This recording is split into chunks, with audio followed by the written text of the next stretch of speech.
So another thing that Bob brought up, which we have talked about, we being the YouTube community and things like that, being different international laws and stuff. Yeah. And there is no geographic legal jurisdiction of the OGL. Yeah. Was that thought about? Was it deliberately removed? What is the thinking there about what legal system then or jurisdiction would resolve the OGL? Yeah. The first thing is that it's probably not enforceable.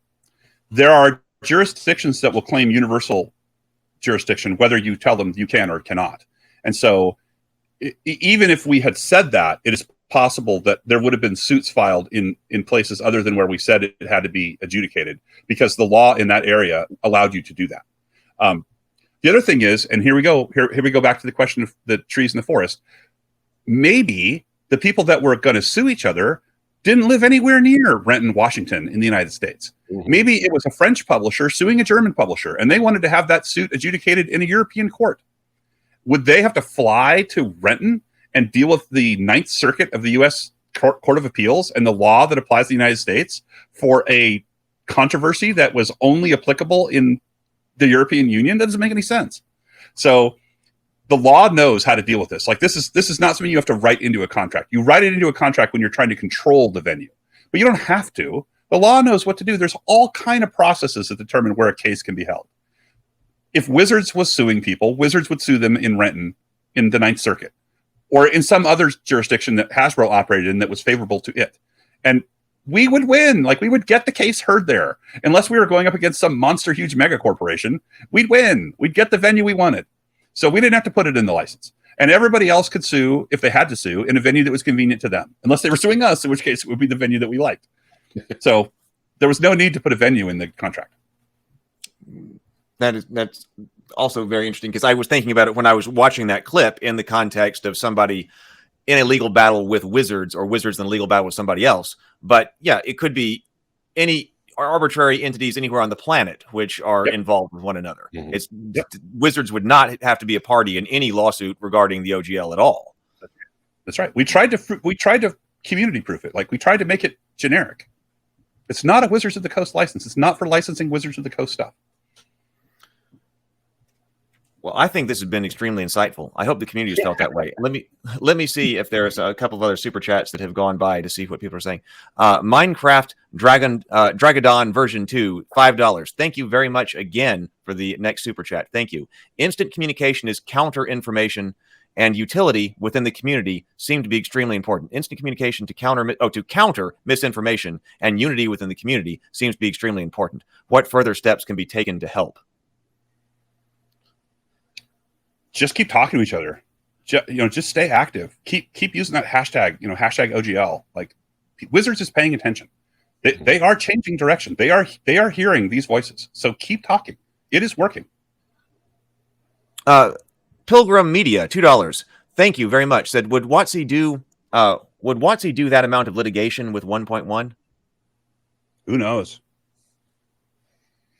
To get it made, or to I think also the point that has been brought up about the number of obligations they're bringing upon themselves to try to litigate is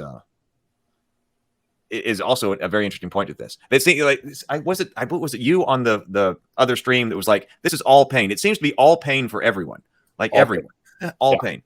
Well, okay.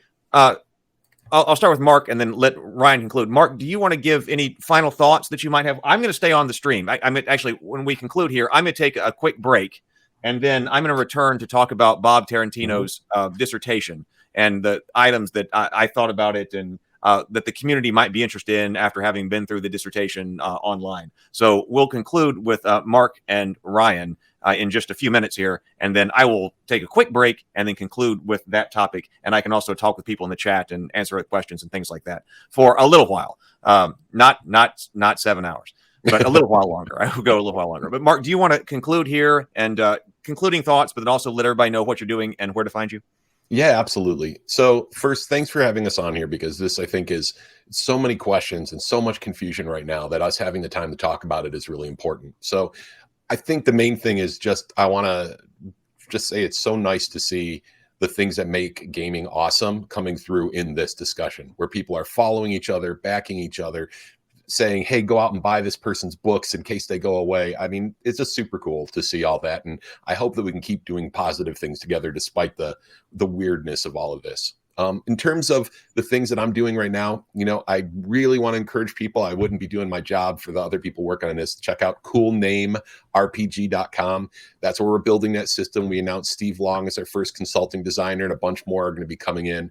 And from there, you can also find links to our setting books, The World of Ataltis, and things like that as well. So please check it out. And again, thanks for having on the show tonight. Really appreciate it. Thank you so much for being here. Thank you so much for being here. I think this has been fantastic.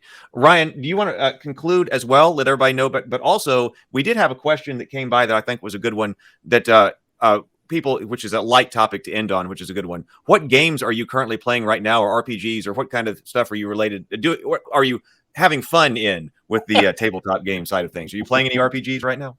It's funny.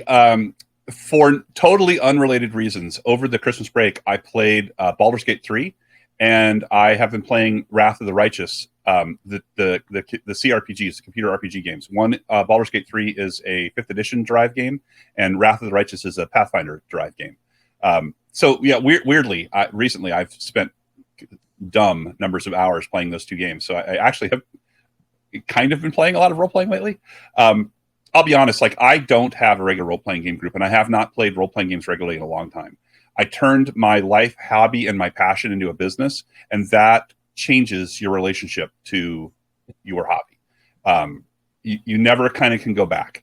It's always going to be a business forever after that point. So I game for a hobby in categories other than role-playing. I thank you. My backdrop here is a bunch of games that my company publishes, the AEG. We love those games. If you just look for AEG games, you'll probably really enjoy them. I have the great fortune to be involved with a local community of people who play a lot of board games. So I get a chance to play a lot of really cool stuff. I would say right now, my number one game is Root from Leader. If you haven't played Root, I definitely suggest check it out. It's an amazing gaming experience. And I would say my top recent game is a game called Flamecraft, which is fantastic. It's great for players of all ages. I highly recommend it. So yeah, I get to play a lot of games, and I am a gamer. I just don't play a lot of role-playing games anymore. I wanted to mention, in addition to that free ad, I have a petition on change.org. The name of the petition is Hasbro, please take no action regarding the Open Gaming License v1.0a. And I would appreciate every person who signs that. It has been signed by 12,000 people. And the purpose of that petition is to make people inside Wizards of the Coast who are fighting the good fight know that we have their back, and we're producing energy and positive momentum to help them. And if that petition raises awareness of this issue high enough so that some Hasbro shareholders, some Hasbro stakeholders get involved and start to put pressure on that company to do the right thing, it will be a success. So I highly encourage and I ask you to sign that petition and help drive that number higher. Every signature is a message telling Hasbro to make an announcement that they will not attempt to deauthorize or revoke that license. It is critically important that that happens.